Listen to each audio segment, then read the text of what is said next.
Hello everyone and happy holidays, Merry Christmas. So in this video I will talk about my fish room. I'm showing you the door to my fish room, and I used to call it the Harry Potter's fish room because it's under a staircase. And I'll show you how it looks right now. So, well, I've had this place as a fish room for 2.5 years, and now it looks completely empty apart from a cat.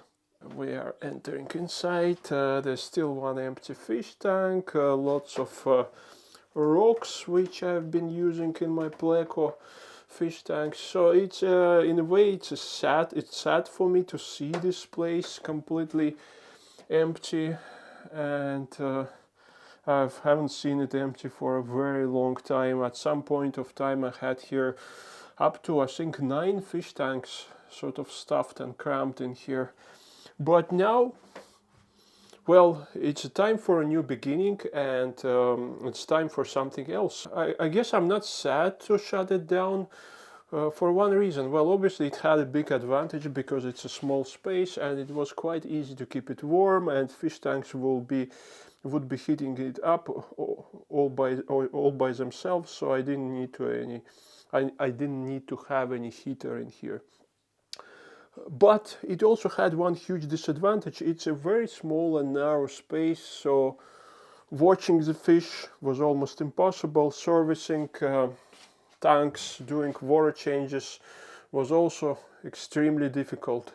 So it was time to move out, and maybe not necessarily to expand, but to move out to a more convenient place. Well, in here you can see the stands which were in that fish room. There's one tank down there, 2 more tanks in here, lots of mess, sponge filters. Yeah, so it's over. I shut down the fish room. So, and here is a new place. This is actually my home office. That's where I work when I work from home. And I moved 5 remaining fish tanks in here.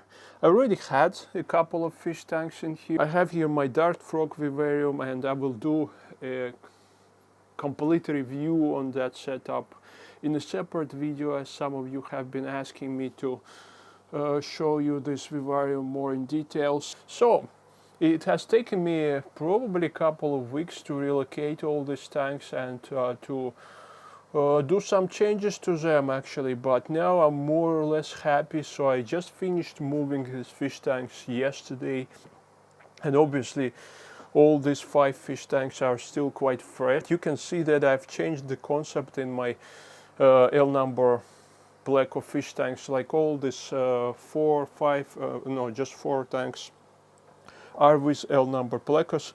Previously I used to keep them in this bare bottom sort of sanitized empty fish tanks with just caves and rocks. Now, because this is a place where I spend quite a few hours every day, I wanted to make them beautiful, and I wanted to have them planted with substrate, with some desert fish, and I think for now they look okay. I'm happy with the planting, and I'm hoping that the plants will start growing in here because there is a lot of light and there's also quite a bit of sunlight in this room. So yeah, I'm hoping that this new concept will work, and obviously I'm not planning to breed these L number plecos. If they spawn and if there are any juveniles surviving, that's fine, but I'm not going to remove any eggs or wrigglers or breed them on purpose. So these are not breeding tanks, these are not raising tanks, these are just display tanks, I guess. And now I'll take you through each of these tanks more or less in detail. So we are going to start with this tank here, which holds my Canador argentinensis mother plant. This is not a new tank. I've had it in this room previously. It was standing somewhere in here together with that smaller tank underneath it, and there are no changes to it. I just moved it in a different location, closer to the window, so that the Canadors could get more sunlight, which it certainly appreciates. And it's quite hard to film what's inside of it, but I'll try to add some video later. So there are some pencilfish living in there, 3 species of pencilfish, and a few cardinal tetras, some of my really old cardinal tetras spending their last days in that setup. The Canadorus itself is doing great. It's actually, well, I've raised the lights. You can see the lights are much higher now than they used to be previously, because as soon as the leaves touch the lights, like for example in here, they get burnt, and that's why they have these brown marks. These are not nutrient deficiency or anything like that. These are burn marks. They touch, they're extremely fragile when they just emerge, and a slight touch to a relatively warm LED lamp. Obviously, LED lamps don't get particularly hot, but they get warm, and that's enough to burn the leaves on edges. So I've raised the lamp quite significantly, and some of the new leaves actually in here, they already start to reach up to the lamp within literally like 2 or 3 days time. So the Canadorus is doing great. Its population, the population of this tank is the same. Right under the Canadorus fish tank, I have this unheated Nano setup for CPDs, Celestial Pearl Danios. I also have here a pair of Everglades pygmy sunfish. I actually didn't expect them to survive that long, because they are very finicky with food. They would mostly take live foods and occasionally some frozen foods, but they are actually thriving in here for almost half a year. There's a male and female. This is a really lovely small Nano setup, and this group of CPDs have been living here probably for a year and a half. They've been breeding, so some of those fish are the offspring. Lots of various aquatic mosses in there, some Japanese pennywort, Hydrocotyl tripartita, also some Ludwigia and Bacopa caroliniana, and nothing else, I would say. So the next one is Zebra pleco tank, which is up here. I've added quite a lot of Canadorus argentinensis to this tank. They're all offspring of this large mother plant, so they're all grown in here. Also some moss and Hygrophila siamensis in here. The plecos seem to like it actually. Well, there's a lot of sunshine, and they are not accustomed to sunshine because they spent last year and a half in a completely dark fish room, but they seem to enjoy sunshine actually. So the next one is the largest fish tank in here. It has my group of bleeding heart tetras, absolutely amazing, lovely fish, and I've never had bleeding hearts before, and I'm absolutely enjoying them. They're very interactive and beautiful and quite chunky. It also has 2 species of L number plecos. It has my Hypancistros L260 Queen Arabesque plecos and Hypancistros Bellamonte, which was, it's a variant of Hypancistros sideli, and a pair of Hypancistros L333 albinos, which is also a variant of Hypancistros sideli. There are very few plecs, I think just like 6 or 7, something like that, and they live in those caves in the back. I added a lot of different plants to this setup. These are Canadorus argentinensis, also offspring from the mother plant. I have 3 different species of other Canadorus plants in here. So this is supposed to be Canadorus ocelot red. Unfortunately, it arrived in a completely miserable condition, so not looking very well, but seemingly going back to life. That's Canadorus atlantisberg, never had it before, also arrived in a miserable condition. We'll see what comes out of it. And this is a Canadorus cordifolius, which doesn't look like cordifolius, to be honest. I think it's another Canadorus ocelot, green or red, something like that. I have some Ludwigia in the back, I have some Lobelia cardinalis in the front, lots of moss. I've also added Hygrophila pinnatifida to this driftwood up top. I've never had this plant before, and I assume that it's quite picky and it probably needs CO2. I don't have CO2 injection on either of these tanks, so we'll see what happens with it.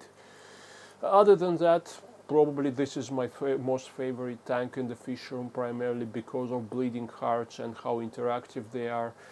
I'm planning to add some deezer fish to these 3 other pleco tanks to just add more activity, because one thing that I've known for years is that if you keep this shoaling, schooling fish with L numbers such as tetras, L numbers become a bit more outgoing and a bit more confident. So I will definitely add some other schooling fish to other fish tanks. So the next in line is my Panaculus clostalifer setup. Well, it's still a bit murky. I set it up 3 days ago, and you can see the idea was to imitate here sort of botanical reach setup with lots of driftwood, because Panaculus, they like to chew on driftwood. I have various types of driftwood here which they absolutely enjoy. Also some pieces of palm tree cork bark, some pots, and lots of leaf litter. Some of it is still floating somewhere in the back. I've also added a few Canadorus argentinensis in here. You probably already realized that I have Canadorus argentinensis in almost all of my tanks. And yeah, it just has my group of Panaculus clostalifer. There are 3 males and 2 females. They seem to absolutely love this setup. They explore it all the time, and they're probably the most outgoing plecos among all others. And the last one on this stand is a setup with my group of Hyphen Sisters L236 super whites. It looks a bit similar to their previous setup. I tried to imitate the same setup of rock work and caves, but obviously it has substrate and it has live plants. I have a lot of different aquatic mosses attached to lava rock, and in the back I have giant Vallisneria. Again, these plants have arrived in a miserable condition. I'm not sure whether they're going to make it and they're going to grow. So for now, they're not looking very healthy. But let's see what happens. If they don't survive, I will add some Canadorus argentinensis, which I have plenty of. And well, because there is no deezer fish, L236 generally are shy, at least in my case. So they're hiding. The last new tank and the last tank to show you is this one, and it's still sort of incomplete by all means. This is an unheated tank, so it has some white cloud minnows and paradise fish, as well as a couple of pandagaras which are hiding at the moment, and a whole bunch of different Neocaridina shrimp. The idea here is to grow some of the stem plants, which I will then spread across all of my other fish tanks. Because one thing that I realized, well, it's been a while since I was purchasing new plants, probably more than a year, and I realized that it is quite challenging actually nowadays to buy good quality aquarium plants in Scotland.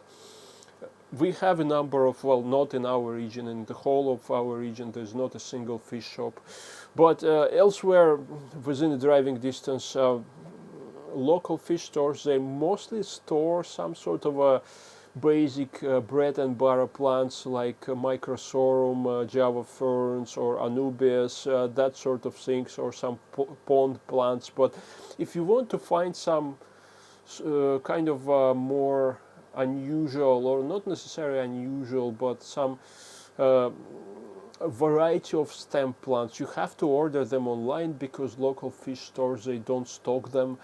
And I was trying to buy lots of different stem plants online, and literally they all arrive in absolutely miserable, half-dead condition. So the goal of this tank is to bring those plants to life, hopefully to get them grow and thrive, so that I could plant them elsewhere. Because, for example, in the case of these stem plants, they hardly have any root systems, and if I add them in tanks with L number plecos, or if I'll add them in my display tank, they will be uprooted within seconds. So that's the goal of this tank for now. You can see I've added quite a thick layer of compost on the bottom of this tank, capped with play sand. So it has very nutritious substrate, which will hopefully encourage these plants to develop healthy root systems and to grow. I'm not dosing any CO2 in here, but just like in all other tanks, I'm adding some fertilizers, liquid fertilizers, a mixture of macro and micro. And that's what it is for now. And right in the corner I have one of my Canadorus jars. That's where I grew up young Canadorus plants, and later on I would move them to different fish tanks. So it's just a jar with some nutritious substrate, and that's where this juvenile Canadorus plants, they grow to a certain size. So yeah, basically that's it. I'm still not sure how I'm going to use that corner over there, we'll see. And on a final note, I wanted to show you one of my dart frogs. This is Philobates terribilis, or golden poison dart frog. So this is a major Christmas time update on the channel. Let me know in the comments whether you like this new fish room. It's not actually a fish room, it's more of a kind of a fish office or a display gallery or something like that. Obviously all of these new tanks are quite fresh, and I have no idea whether these plants will be growing well and whether these setups will stay in the same shape and form as they are now, but the plan is to have them here and to have them planted and beautiful.